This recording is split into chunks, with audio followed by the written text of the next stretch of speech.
એક નિર્દય ઘટના કમકમાટી ઉપજાવે તેવી બનવા પામી છે। એક બિનવારસુ ઊંટ પાછળ એક ઘેટું બાંધીને ઊંટને છોડી દેવામાં આવતા ઊંટ પાછળ ઘેટું ઢસડાતા અંતે મોતને ભેટ્યું છે।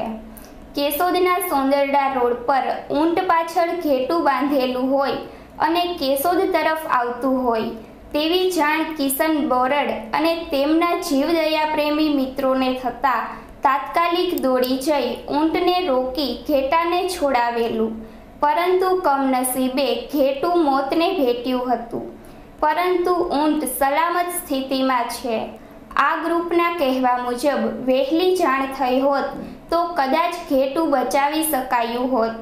આ મુદ્દે લોકોએ જાગૃત રહી ઘેટાને બચાવવું જોઈએ, પરંતુ તેવો પ્રયત્ન કોઈએ કર્યો નથી। આવા અધમ અને નિર્દય કૃત્ય કરતા લોકોને પકડી પાડી તંત્રએ કડક સજા કરવી જોઈએ તેવી આ ગ્રુપે માંગ કરી છે। મારું નામ કિશન બોરડ, કેશોદ તાલુકામાં જીવદયાના કાર્યો કરીએ છીએ અમારી ટીમ। અમને જાણ થઈ કે સોંદરડાથી એક ઊંટ પાછળ મરેલ બકરું, મરેલ ઘેટું પાછળ ઢસડાતું આવી રહ્યું છે।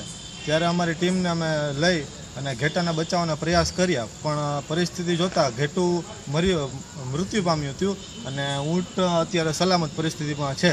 હવે તકલીફ એ થઈ કે સોંદરડાથી અહીંયા આવતા અમને કોઈ જાણ ન કરીને કેશોદમાં આવ્યા ત્યારે છે કે અમને ખબર પડી કે આવી રીતની પરિસ્થિતિ છે। તો કેશોદની જનતાને થોડુંક જાગૃત થવા અમારી નમ્ર વિનંતી અને તંત્રને પણ થોડીક નમ્ર વિનંતી કે આવા કામ થતા હોય તો એની ઉપર કાયદેસરની કાર્યવાહી કરે। આભાર।